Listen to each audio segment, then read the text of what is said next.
Love you. Love you too. Good luck.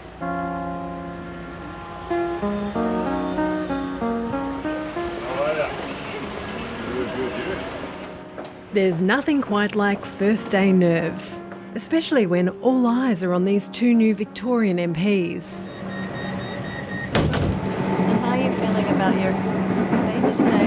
I'm good. I'd rather would use cannabis for socialising than alcohol. I like to wind down with cannabis. I have been both a recreational and a therapeutic user of cannabis now for 42 years, at the risk of showing my age, yeah. The recreational use of cannabis that David Edershank and Rachel Payne are talking about is illegal in Victoria. But they're Legalise Cannabis Party MPs, and as the name suggests, they're on a mission. This is us here. Yep.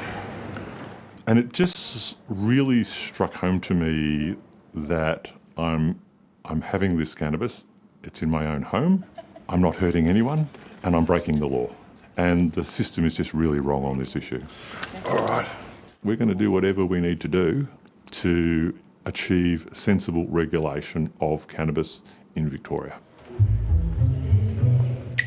They'll likely have the balance of power in the upper house, which will make them very influential. David's today, so I'm just going to be sitting there and enjoying everyone's speeches.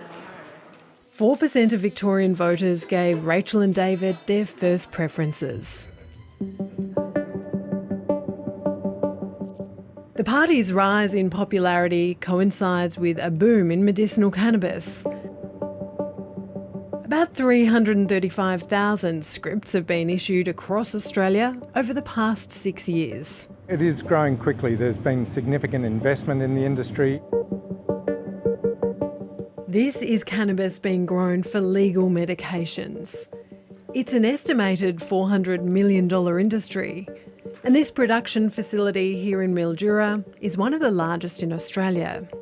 This facility operates year-round, so it can produce capacity of around 12,500 kilograms of dry flower out of this facility. This is for patient use here in Australia and potentially for export as well.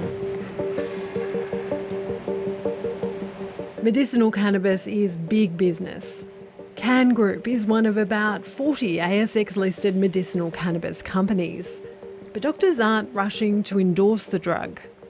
The evidence shows that there are lots of other treatments that provide benefit, and that needs to be explored first. In terms of doctor pushback, it's a whole new area. So prohibition has meant that there hasn't been the research done in this space, and Australia is one of those key medical markets that has a very conservative approach to show me the evidence. Medicinal cannabis has become a business model versus a healthcare solution. So now what we see is big business have taken over the cannabis prescribing area. You see it on buses, you see it in your social media.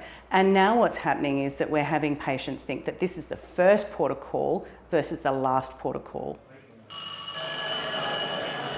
In 2020, I developed an immuno condition, which was undoubtedly the most painful thing I've ever experienced. And I would find myself most evenings just sitting on the back deck, having a joint, and it was actually really, really good for just relaxing me and reducing my nervousness. The majority of people we see who are using medicinal cannabis are accessing it through the illicit market.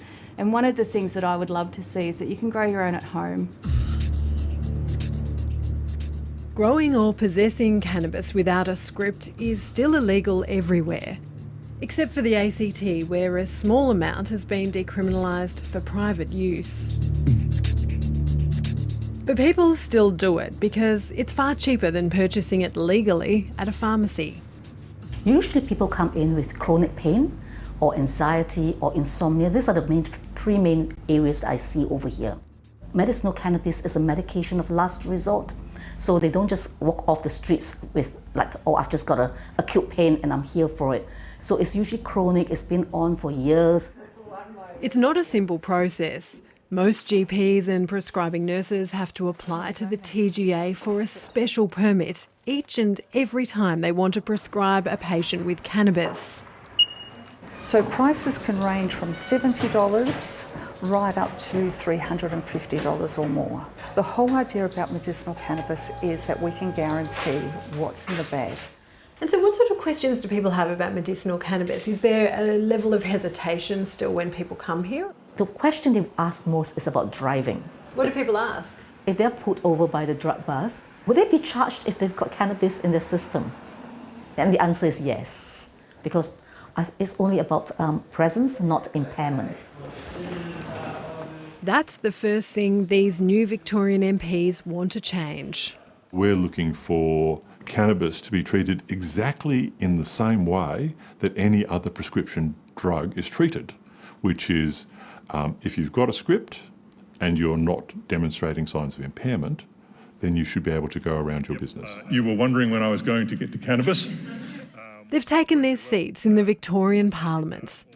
The current cannabis prohibition makes criminals of millions of otherwise law-abiding citizens, particularly the most marginalised and vulnerable. Because of these laws, I am a criminal and I have been committing criminal acts for over 40 years. And I suppose in my more optimistic moments, and as an ABC tragic, I actually really look forward to that time where on a Friday evening I can put my feet up, put on Gardening Australia, and I'll see Costa talking about how we can best prune our own cannabis plants to get that good crop.